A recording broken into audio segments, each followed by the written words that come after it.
Assalamualaikum warahmatullahi wabarakatuh. Di sini kami kelompok 6 akan mempresentasikan mengenai skandal kode etik akuntan di Indonesia 10 tahun terakhir. Dan anggota kelompok 6 yaitu saya sendiri, Rika Sofi Nurlaili, NIM 1908 10 30 10 69, dan selanjutnya saya Devi Irabayu Oktora dengan NIM 1908 10 30 11 31. Perkenalkan, nama saya Nova Paulina, NIM 1908 10 30 11 41. Di sini kami akan menganalisis dua kasus, yaitu PT Hanson International Tbk dan juga PT Garuda Indonesia. Saya akan menjelaskan skandal kasus PT Hanson International Tbk. Yang pertama yaitu permasalahan PT Hanson International Tbk.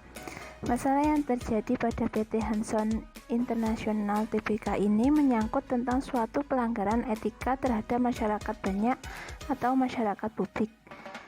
Selain itu juga para pemegang saham dalam perusahaan. Karena skandal-skandal dalam perusahaan besar ini telah menipu masyarakat banyak dan merugikan publik. PT Hanson ini telah memanipulasi dalam penyajian akuntansi terkait penjualan kafling siap bangun dengan nilai 732 miliar, sehingga membuat pendapatan perusahaan naik tajam. Dalam jual beli tersebut, Hanson International Tbk melakukan pelanggaran standar akuntansi keuangan 44 tentang akuntansi aktivitas real estate atau PSAK 44. OJK mempermasalahkan pengakuan dengan metode akrual penuh, meski dalam laporan keuangan tahunan 2016 transaksi tersebut tidak diungkapkan. Berdasarkan dengan akuntansi aktivitas pengembangan real estate, pendapatan penjualan bisa diakui dengan metode akrual penuh dengan syarat telah memenuhi kriteria, termasuk penyelesaian perjanjian pengikatan jual beli atau PPJP yang tidak bisa dibuktikan oleh perseroan. Menurut OJK, dengan tidak menyampaikan PPJP kepada auditor yang mengaudit LKT atau laporan keuangan tahunan PT Hanson International Tbk, membuat pendapatan pada laporan keuangan tahunan 2016 ini menjadi overstate dengan nilai material 613 miliar. OJK menjatuhkan sanksi baik untuk perusahaan maupun direktur utama, yaitu Beni Cokro. Karena rekayasa LKT tersebut, OJK menjatuhkan sanksi PT Hanson International Tbk yang dikenai denda sebesar 500 juta dan perintah untuk melakukan perbaikan dan penyajian kembali atas LKT 2016.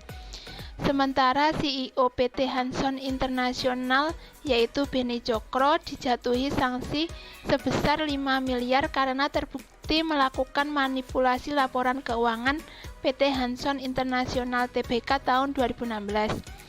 Atas perbuatan itu, OJK menyatakan Beni Cokro Saputro melanggar pasal 107 Undang-Undang Nomor 8 Tahun 1995 tentang pasar modal. Bahasan dan opini atau analisis.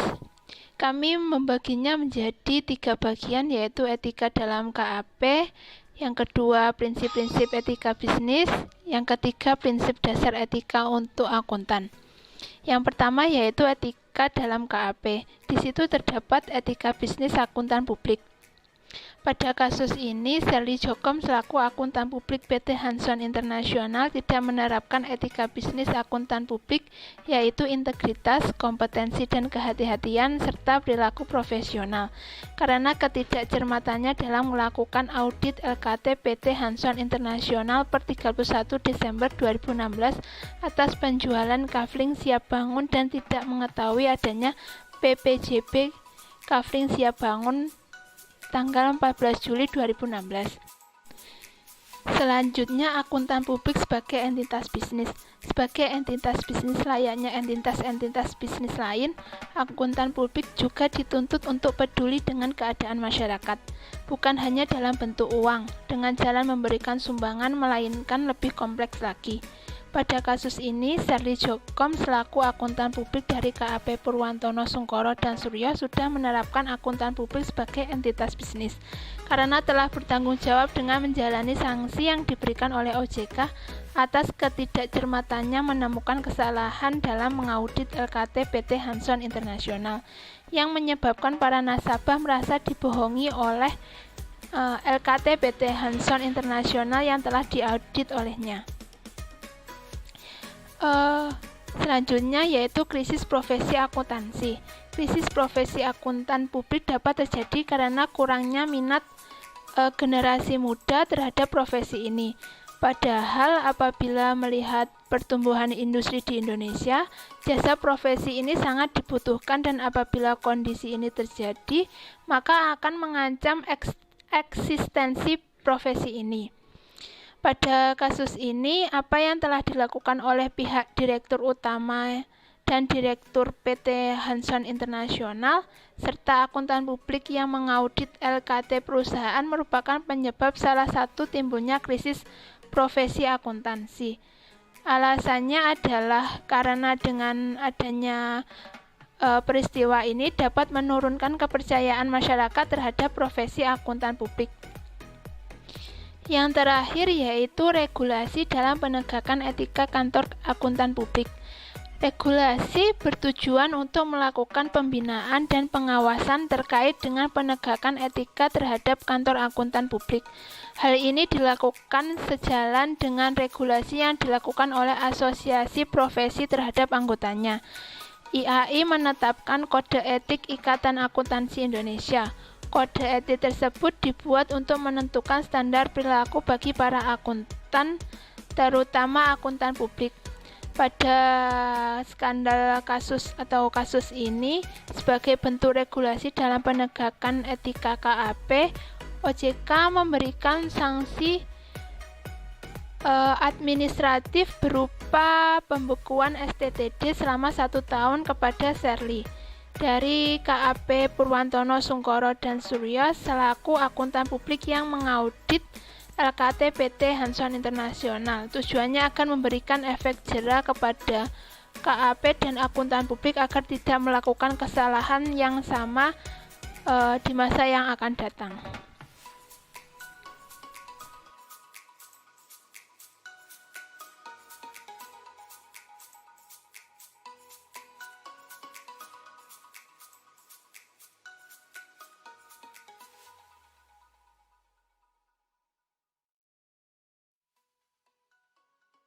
Selanjutnya yaitu mengenai prinsip etika bisnis. Yang pertama yaitu prinsip otonomi, di mana PT Hanson International melakukan kesalahan terhadap penyajian laporan keuangan tahunan terkait penjualan kafling siap bangun dengan nilai gross 732 miliar. Yang kedua yaitu prinsip kejujuran, di mana Direktur Utama dan Direktur PT Hanson ini mereka tidak menanamkan prinsip ini karena mereka menyajikan laporan keuangan yang salah terkait penjualan kafling siap bangun ini dan juga tidak menyampaikan adanya PPJB kafling siap bangun pada tanggal 14 Juli 2016 sehingga mereka memanipulasi nasabah yang telah meminjamkan uang kepada mereka dan juga akuntan publik. Yang ketiga yaitu prinsip saling menguntungkan, di mana prinsip ini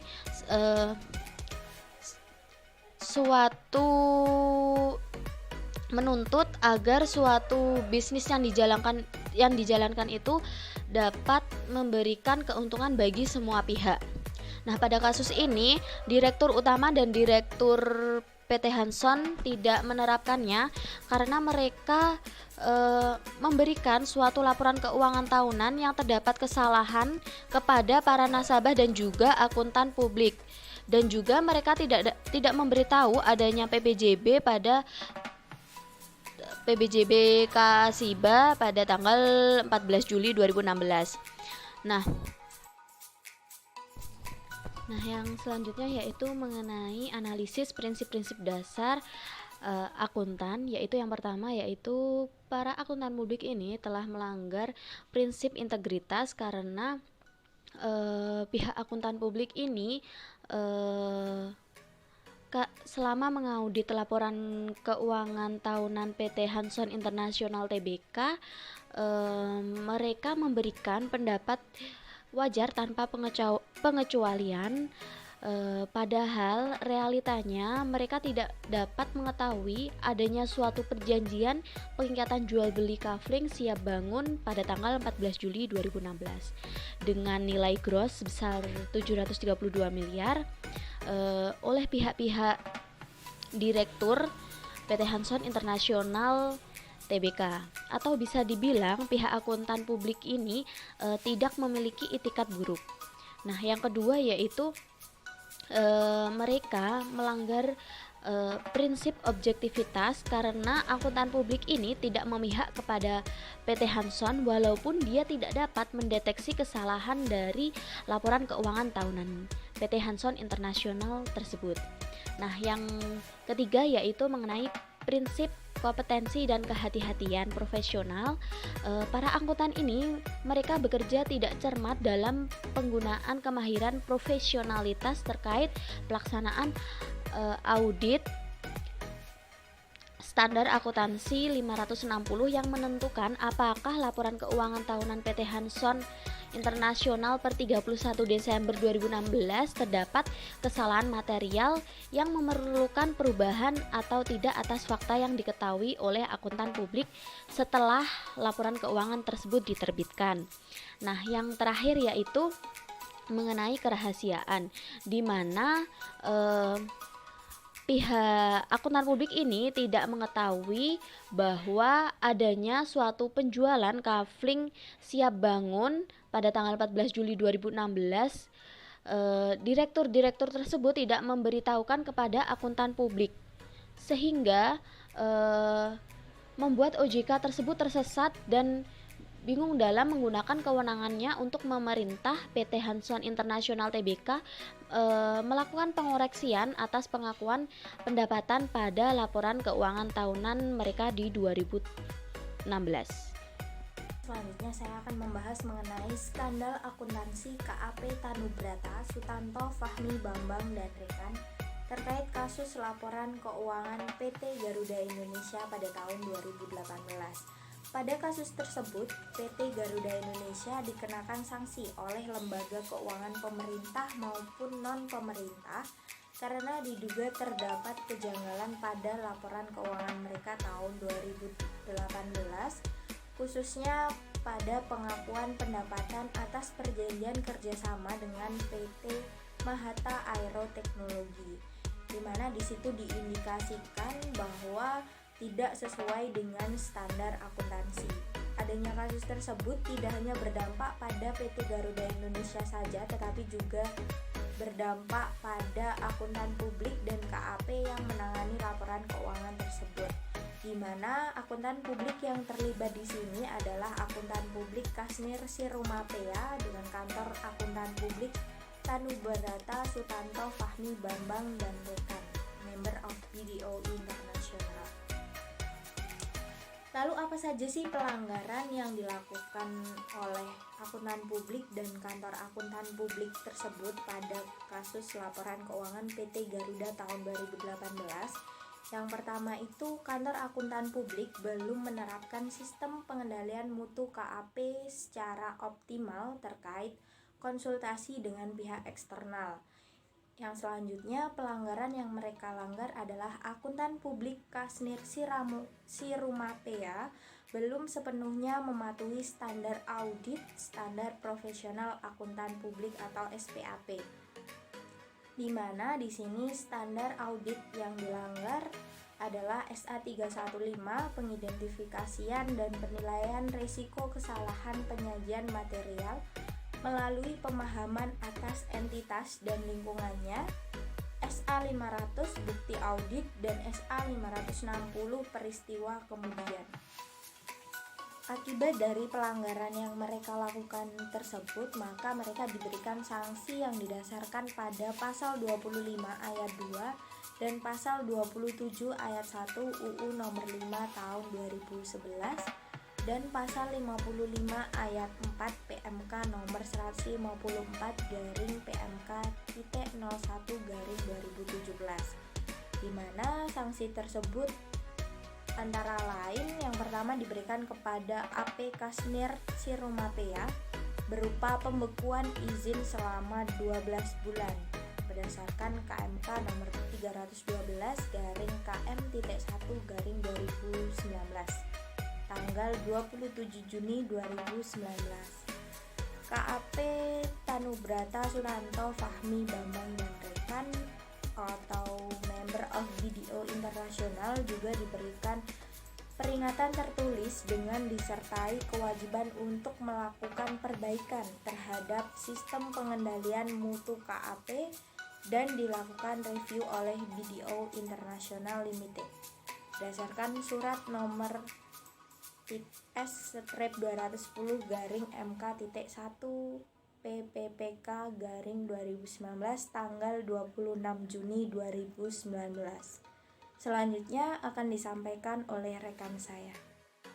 Yang selanjutnya yaitu mengenai analisis prinsip dasar akuntan pada kasus PT Garuda Indonesia, yaitu mereka melanggar prinsip kompetensi dan kehati-hatian profesional karena KAP pada PT Garuda Indonesia ini tidak bisa mendeteksi adanya kecurangan ataupun salah saji pada laporan keuangan PT Garuda Indonesia. Dan yang kedua yaitu tidak menerapkan perilaku profesional. Hal itu terbukti karena mereka membuat suatu laporan keuangan yang salah dan memberikan opini atau standar pemeriksaan pada laporan keuangan PT Garuda Indonesia, di mana kasus ini dapat mendiskreditkan profesi mereka yang dinilai tidak mempunyai perilaku profesional dalam menjalankan tugasnya oleh pelaku bisnis yang akan menyewa jasanya sebagai auditor. Nah, sedangkan dari ketiga prinsip lainnya telah diterapkan dengan baik, yaitu prinsip objektivitas, kerahasiaan, dan integritas. Sekian video presentasi dari kelompok 6. Saya mewakili dari teman-teman saya, Nova dan Devi, meminta maaf jika dalam presentasi kita ada salah kata ataupun kesalahan penyajian. Mohon dimaklumi dan terima kasih juga kepada dosen kami yaitu Bu Aisyah Tri Agustini SEMSC, sehingga kita dapat mempresentasikan hasil dari diskusi kami. Terima kasih dan jangan lupa like, komen, dan subscribe. Wassalamualaikum warahmatullahi wabarakatuh.